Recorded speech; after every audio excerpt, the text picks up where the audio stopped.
Lucas. Another dilemma we need to solve for Lucas is where we're going to keep him. Who's going to tote him? And who's going to tote him?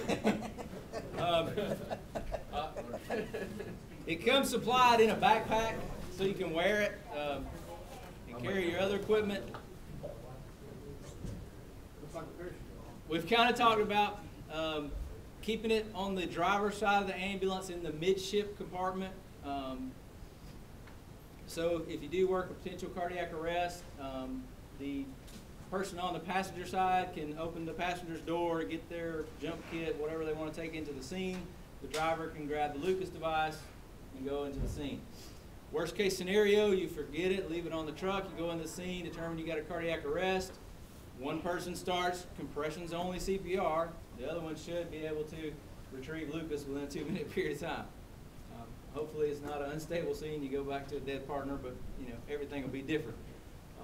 Another thought we had was to keep this in the compartment with a jump kit, ideally, on the Freightliner ambulances, but that compartment is already stuffed with so much stuff. That's probably not going to be a good location.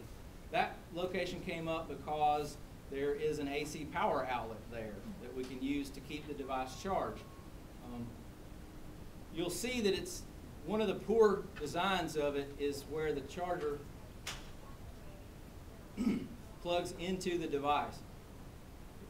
It's a little bit difficult to pull out. If we keep it plugged up all the time, we're going to have a repair issue of the wire or the receptacle for the wire, because you can't just grab the wire and yank it out, and in this kit the wire doesn't come out very easily. So probably not going to keep it plugged up and keep it charging all the time. Like I said, the battery will hold its charge for a long period of time, and fortunately the battery is supposed to charge up within 1 hour to a fully charged state.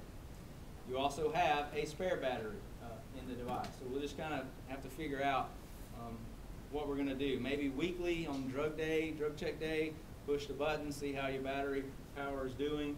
On the days where you decide that Lucas needs to be charged, you may have to either bring it in the station or put it somewhere in the truck.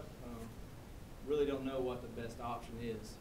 We also looked at putting it in the compartment on the Freightliners. That's the inside-outside compartment on the driver's side, but it's very, very tight, very small.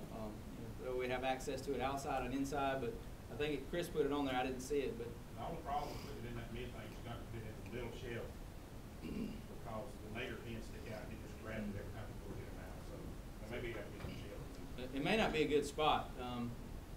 On Med 4, you guys have that fold down and you keep the IV tray there. I don't know if it'll fit good underneath there. But you know, then you get the problem when you get a cardiac arrest, you got to climb up in there and get it. That's what you had to do with the monitor. So I guess every crew, every truck will probably be different how they carry it, but we need to come up with a standard concept of where we're going to keep it on the truck.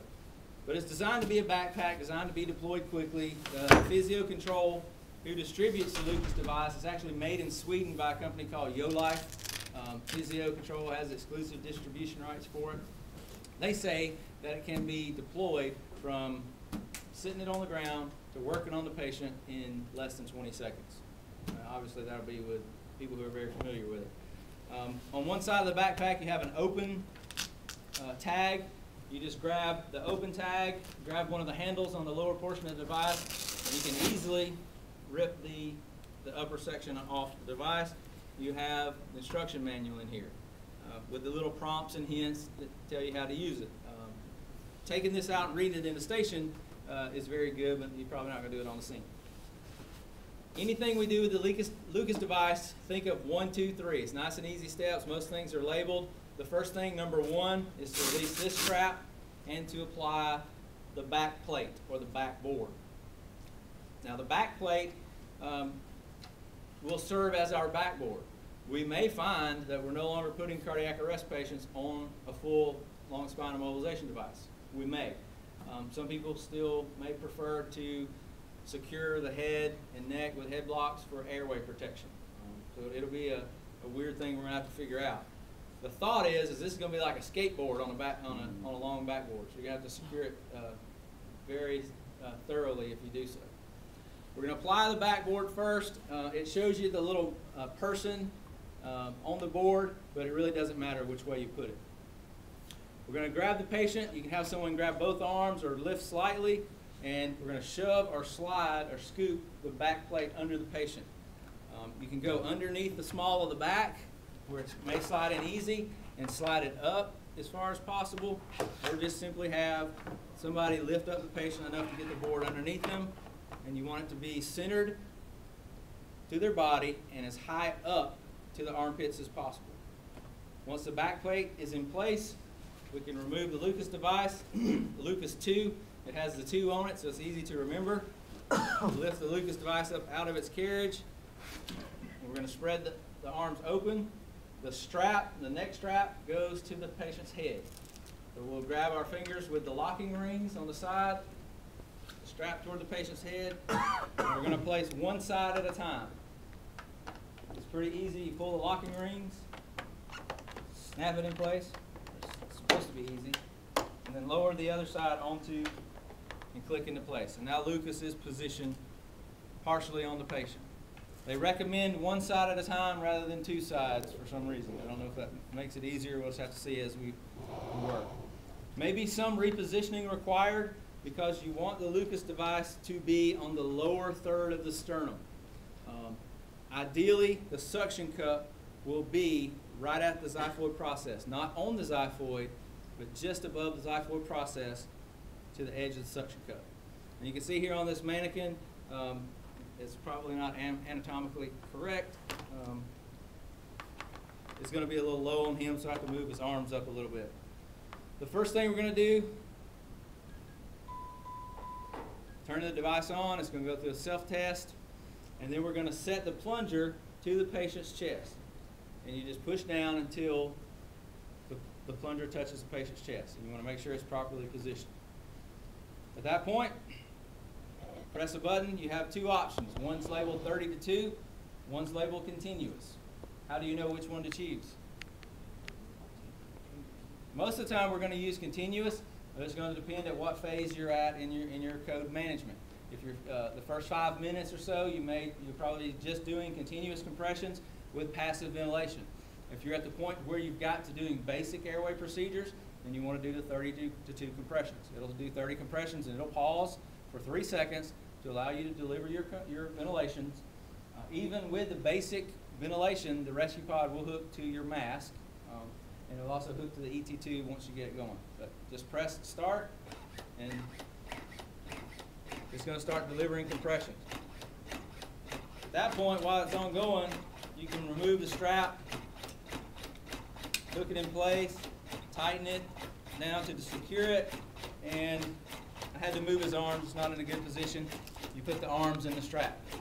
The arms in the holding straps up here is also for stabilization. You can see it's kind of moving back a little bit. When we go to move the patient, it's going to be less stable if their arms are not hugging or holding the device. And it's just continuous. It's going to keep going until we press the pause button. When we decide we want to check the rhythm, turn the monitor to 150, press charge.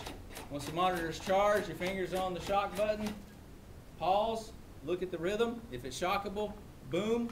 As soon as the boom occurs, straight back to compression. If it's not shockable, what would you do? Straight back to compression. Very simple, very easy.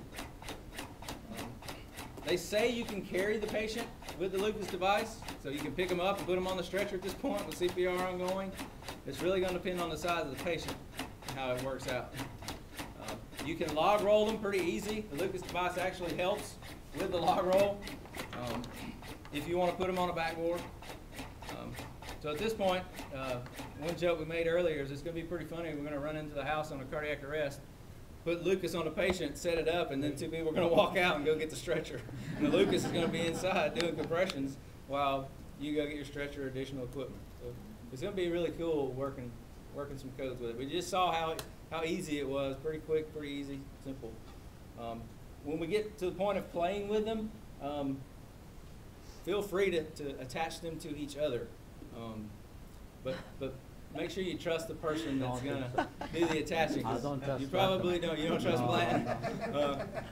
Harris the other day, he inhaled very deeply, we set the plunger to his chest, then he exhaled, so there was two inches of travel. It never really touched his chest. Just please, please don't cause a workers' comp issue trying to play with the Lucas device. But it is a good idea for you to put it on different people in here. Basically, if they will fit inside this ring, it'll work. It's set to do 2 inches of compressions from the set point of the plunger. So if you get them under the plunger, it's going to press down 2 inches. So a pretty large person will fit in it. Small people, there is a limit to the travel of the plunger. If it doesn't go all the way down on their chest, obviously it's not going to, it has 2 inches, the last 2 inches of the length of the plunger is not going, it's not going to be able to compress any more than that. It's not going to pull the back plate up into the plunger. It's simply compressing down. So that's it in a nutshell. Pretty easy, pretty simple. Again, you have a spare battery. The battery comes out pretty easily. Just slide one in, one out. The battery will charge at the same time it's operating with the AC power supply. So it really doesn't matter which battery you have at any given time. The AC module, we'd also talked about at one point maybe just keeping this plugged in and keeping it behind the cardiac monitor. And any time you ever want to charge the Lucas or you're using the Lucas, all you got to do is just pull the cord out and plug it up. And that worked out well if you're going to not let the ER use your power cord. You just unplug the device, take it in the hospital. How long is the battery last? It's supposed to be a 45-minute continuous battery. If it's fully charged, it's supposed to operate 45 minutes continuous compression mode. Plus the manufacturer says. We'll see what it actually turns out to be. But it's pretty easy. You open the backpack, turn it on, put the back plate down, lock the Lucas down, set the plunger, and press start for continuous compression. I'm not going to click on this link. I'll email it out to everybody. They have an online training site that goes through the steps individually and lets you press buttons and play with it. Just don't have the time for that. Setting the depth